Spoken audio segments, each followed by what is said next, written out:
The Properties of Waves by Chandler Barrow. There are two types of waves, mechanical and electromagnetic. Mechanical waves require a medium and cannot travel through empty space. There are two types of mechanical waves, longitudinal and surface. Electromagnetic waves are the complete opposite. They do not require a medium and can travel through empty space. Transverse waves fall under this category.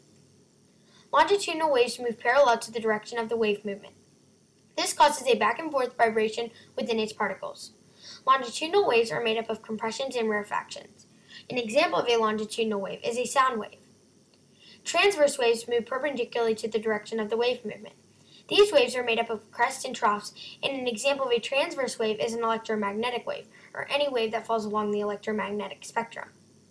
Surface waves are a combination between a longitudinal wave and a transverse wave. The difference with a surface wave compared to the other two is that its particles move in a circular motion. This type of wave is also made up of crests and troughs. An example of a surface wave is a water and/or ocean wave. When looking at the three types of waves, longitudinal, surface, and transverse, many may question what makes that wave unique or what properties are contained in that wave. Many of the waves contain the same properties, but how the properties apply to the different types of wave is a different story. Amplitude refers to the height of a wave, or the greatest distance it measures from its resting position to its highest or lowest point on the wave. When looking at amplitude, the context is different throughout the different types of wave. Amplitude in a longitudinal wave refers to how tight the compressions are and how loose the rarefactions are. The larger the amplitude, the more strong and more energy the wave is or has. The more dense the medium is also has an effect on how large the amplitude will be. A medium that is more dense will have a larger amplitude. Amplitude in a transverse and surface waves refer to the distance between the resting point and the crest or trough. In these two types of waves, the amplitude can be either positive or negative. The negative amplitude is still the same measurement as the positive amplitude.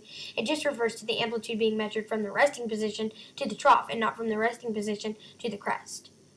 Wavelength is the distance between any two corresponding parts on a wave. The shorter the wavelength, the more energy the wave has.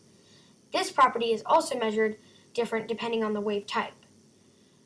The symbol for the wavelength is lambda, the Greek symbol. In a longitudinal wave, wavelength is measured from the beginning of one compression to the end of one rarefaction, or also known as the beginning of another compression. In a transverse wave, wavelength is measured by the distance between two crests and/or two troughs. Another property within wave is its period. The period is the time it takes for one complete wave to pass a given point. This is very similar to frequency.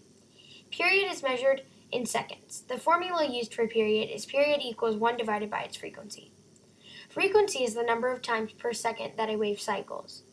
It is measured in hertz, and as the frequency increases, the period decreases. The higher the frequency, the more energy the wave has. And the higher the frequency, the shorter the wavelength, or the lower the frequency, the longer the wavelength. The formula used to find frequency is frequency equals 1 divided by the period. Wave speed is the distance traveled by a given point on the wave in a given interval of time. The speed of a wave depends on its medium and its temperature. Waves usually travel faster in mediums that are solid. This is due to when the wave strikes the barrier or bounces off and creates a larger sound and/or a larger amplitude. Waves travel second fastest in liquids and third fastest in gases. Waves also travel faster in a material if the temperature is higher. The formula used to calculate wave speed is wave speed equals frequency times wavelength.